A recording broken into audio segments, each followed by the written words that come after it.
you're in labor. So I told them, and they said, go to the hospital. I said, So it's like mentally, I know it's time for me to go, but for them to say it over the phone, go to the hospital, I'm like, oh yeah, it's time. It's time. I gotta go. I just have a strong, high pain tolerance, I guess you could say, but I was okay. So maybe I could have done without the epidural, but no, I'm not the strongest soldier. So yeah, got that. I don't know. And that's the question everybody's asking me, if I would have another child, or when's the next one? When's the next one? You can have another baby. I've been watching you. Boy, I've been watching you.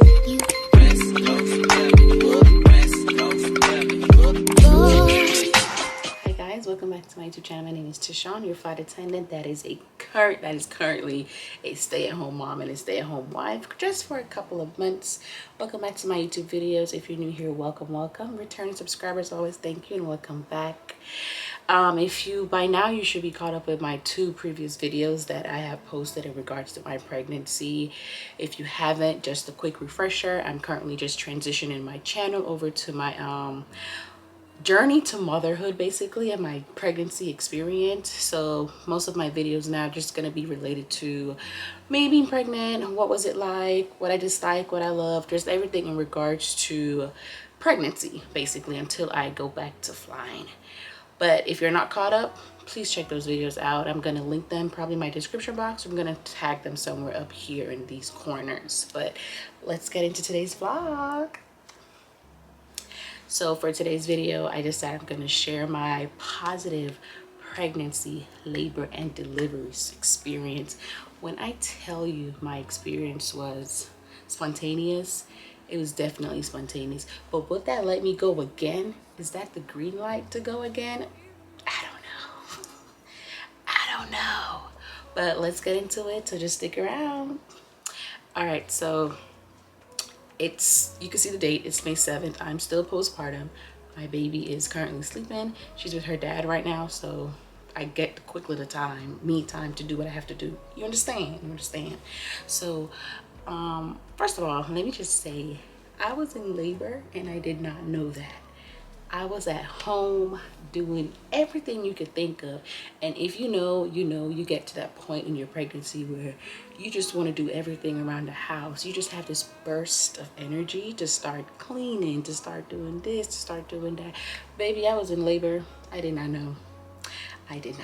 So let's get into it. So I had my appointment that day. It was a Thursday. I had my appointment in that morning. I usually like to do the early morning appointments, so I could get up, get breakfast, and just be the first one in, first one out. So I had my appointment, and what's crazy, I was gonna call the doctor's office and ask them to schedule me later that day at a later time, because I did not sleep good the night before, so I was very tired. That morning when I woke up, I was so exhausted. I think I probably went to bed around 6 something and woke up at 8 something for my 9, almost 10 o'clock appointment. So yeah, I was there in bed. I started having cramps like the day before. If you know about mucus plug, I felt like I lost a piece of it, but not the whole thing. I'll put what a mucus plug is.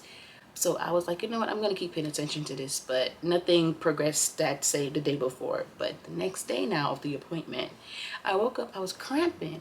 I'm like, oh my God, these feel a little bit more intense than, like period pain. Like, what's going on? But they weren't close together, so I wasn't thinking, oh, I'm having contractions. I wasn't thinking that. I was just like, oh, it's just cramps. Because during my whole pregnancy, I was suffering from pain in my pelvic area. Like, when I tell you crazy pain. So I wasn't paying attention to that. So I'm like, oh, okay. So I laid back down and I'm like, all right. So a mind said to me, time them. I'm like, okay, I'm gonna time it. They were like 15-20 minutes apart. I'm like, oh, it's not contractions, it's just period cramps or something like that, So it was time for me to actually get up now to go get ready. I got up. By the time I was about to get up and try to get out of the bed, oh, the sharp pain hit me. I said, oh, this is different. This does not feel like what it felt to what I was experiencing this morning. I'm like, okay, this is different. This said you gotta go. So I stood there for a second and I started taking mental note of what was going on. So I'm like, okay. So I got up, went to the bathroom, do what I had to do in there, and then I started experiencing stuff. And I'm like, okay. It's time to go to the hospital. Like, let's go. So the first thing I did, I called Amar and I'm like, babe, yeah, I think it's time. So I did that. I called my stepmom. FYI, she's a midwife, so I'm happy that I had her on the journey with me, because baby, I had a lot of questions, and going through this experience, I'm glad I had somebody that could advocate for me, you know, because I'm a first-time mom. I don't know everything, and I'm not gonna come on here and pretend like I know everything. Again, I'm just speaking from my experience, right? So yeah, and then I called my doctor. I remember them telling me every time I'll go to my weekly appointments, call this number in case you're experiencing like a lot of discharge, bleeding, and you know, stuff like that that's leading up to you being in labor. So I called them and I said, hey, I have an appointment today and I'm supposed to be coming in, but this is what I'm experiencing. I'm not going to get into that details because probably people don't want to hear that, but I was experiencing stuff that is saying, hey, this is your sign, you're in labor. So I told them, and they said, go to the hospital. I said,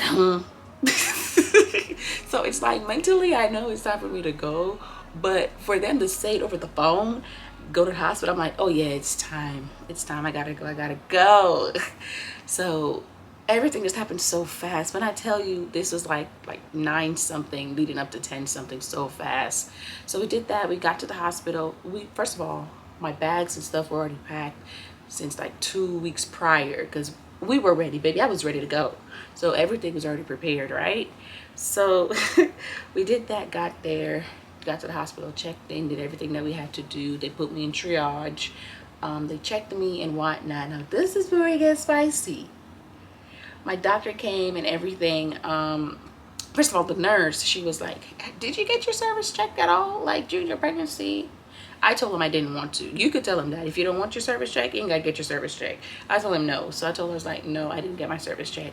She's like, you about 5 centimeters dilated. I said, huh? I'm thinking she's going to say 1, 2, 3. She said 5. So I'm like, dang. And I was fine. I was completely fine. I mean, on the journey to the hospital, I had contractions now and then. Now I could say they're contractions because that's what they were. But I thought it was just cramps. So she's like, you never had your service checks? I'm like, no. She's like, girl, I am impressed with you. Like your posture right now, just how you're reacting to everything. You're just so calm. I'm like, I'm okay. I'm completely fine. So my doctor got there. She checked me and she was like, Tish, what's your guess? I was like, 5, because my nurse, her name was Kylie, I think. I'm gonna say Kylie. Kylie said 5, so I'm just go 5. So she asked Demar. Demar said 7. Then she asked Kylie again, and Kylie was like, about 5. My doctor said I was 8 centimeters dilated. I don't think y'all hear me. I was 8 centimeters dilated. I was like, what? Yeah, we having this baby today. This baby is coming up out of me today. So she's like, yeah. But I had that she told me that, I was like, oh my God. And she's like, are you okay? I'm like, yes, I am fine. When I tell you, they were so impressed with me with how I was just so calm, cool, and collective the whole time from triage up to my delivery. I was calm, cool, and collective. So she's like, I said to her, can I have my apple? Because I was kind of hungry and thirsty. So like, can I finish eating my apple? She's like, yeah, you could do that, and I drank some water and whatnot. They came in, they did everything that they had to do in regards to checking the vitals, giving my IV, check everything that they had to do. They put me up on the monitors and stuff like that. They did all that, and they transport me over to the delivery room. My sister came at that point. She could be in the room with us at that point. We were there, whatnot. At this point, the contractions, they were coming, but they weren't still close together. But I was still having pain, you know, but I was okay. So she was like, are you wanting to get the epidural? I'm like, yeah, even though I'm that far along, I still got it. I wanted to. So even if you're gonna view it differently, like, why did you have to get the epidural if you're that far along? I got it because I knew what I was dealing with, even though I was okay. Yeah, I probably could have went without it, but no. That epidural is amazing. Don't get me started on that. It's amazing. I still got it even though I was 8 centimeters dilated. Yeah. And when I tell you I was on cloud 9, even the anesthesiologist, when he came in, he gave me that epidural. He was like, "Are you okay?" I'm like, okay, something must be wrong, because everybody kept asking me if I'm okay, if I'm okay. I'm fine. I guess I just have a strong, high pain tolerance, I guess you could say, but I was okay. So maybe I could have done without the epidural, but no, I'm not the strongest soldier. So yeah, got that. We laid there for a second. The contractions, they still weren't coming as frequent as you'd want them to be. My doctor broke my water and whatnot, and then everything just we just hit the ball and we just rolling. Broke the water, and the contractions were now starting to be mad long. They weren't that close, so you know, every time you get a contraction they tell you to push or whatnot, blah blah blah. So they started giving me Pitocin, and then they increased my dosage on my Pitocin to try to get the contractions to come faster, so I don't have to be in there pushing for that long. Because when I tell you I was getting tired, but I was still strong enough to push and try to get the baby up out of me. So they increased that, and when I tell you, when they increased that thing, and I just saw progress more faster, I'm like, yo, this is an experience. This is an experience. When I listen, giving birth is an experience, okay? The stuff that they give you, the stuff that they could do just to help you to have a healthy and safe delivery and whatnot, just to get the progress fast, is an experience. So they did that. They did whatever they had to do. So I pushed. How long did I push for? Do I want to put that out there, how long I pushed for? I don't know, but just know I pushed, but it wasn't that long. It wasn't that long. For a first time mom, it wasn't that long. But I got to the hospital at 10 something, like 10:30 or so, and I had my baby close to 3 p.m. Yes, so you picture that. I got there 8 centimeters dilated, did not know. I was in labor at home, did not know. The night before I got to the hospital, I was completely fine. I was perfectly fine. I was not suffering from any pain, contractions, no nothing. I was okay. I was in nesting mode still, and I just wanted to clean. I found everything around the house just to clean and just to get my mind off, you know, whatever. I was just cleaning. I had the baby close to 3, and I stayed. They transported me then over to my room that I was staying, and you know, that's another experience. Every nurses came, they checked on you, checked on the baby, they did this, they did that, they did everything that they had to do. But I must say, from the moment I got to the hospital until I delivered my baby, my process, my experience was just fast, smooth, spontaneous. It was just easy going. I had a positive birth experience. Yes, I did suffer a 1st-degree tear. That's it. That's all I'm gonna say. That's it. But it happens, you know, it happens. But besides that, I'm just grateful that my experience was not a bad experience. And I was calm, cool, and collected. And the nurses, they were so impressed with me. They kept talking about me. They're like, girl, you are strong. I'm like, I'm not God's strongest soldier, but baby, if I gotta do what I gotta do. Okay, and I'm gonna do what I have to do. Period. So yeah, that's pretty much my experience. It's probably doesn't seem like a lot to some people or whatnot, but there wasn't a lot to my story in regards to me giving birth. It was easy, quick, and fast. Like I said, from 10 to 2 to almost 3, you could say. And that's it. Same day.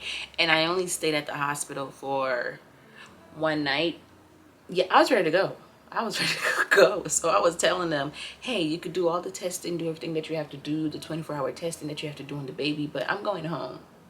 Because what's the point of me staying there if you don't have anything else to do for me and the baby? And we were completely fine. We were healthy and we were good.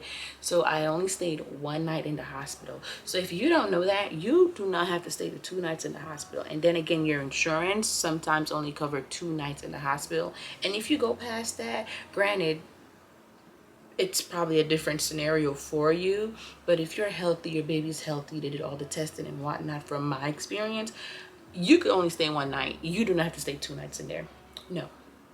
because your insurance mostly pay for 2 nights. If they keep you past that, they're gonna have to give your insurance information as to why were you there 3, 4, 5 nights. Nah. I'm going home. And plus that bed was not that comfortable. Demar was not that comfortable either, but we did what we had to do and we got it done, you know. But great experience, positive experience. But would that let me go again? I don't know. And that's the question everybody's asking me, if I would have another child, or when's the next one? When's the next one? You can have another baby. But I do have to say, from carrying her for 9 months, you know, protecting her, being her safe haven and everything, and then now not having her in my womb, it's a weird feeling because I'm so used to that for 9 months, and now she's outside, earthside. It's weird, but I'm just happy she's here. She's healthy, she's thriving, she's so beautiful, the precious little baby, the sweetest angel. I'm glad my experience was what it was. I wouldn't have had it any other way, and my doctor 100% recommend. Love it. My experiences, the nurses and everything, the hospital, it was good. It was good. So that is my positive birth story. If you have any questions or anything, probably I missed out something, I don't know, just let me know and I'll respond. I will. And yeah, so thank you guys so much for watching. Don't forget to like, comment, and subscribe. And I'll see you in my next pregnancy video. I don't know what it's going to be, but it's going to be related to pregnancy, of course. Yeah, so I'll catch you guys in my next one. Bye.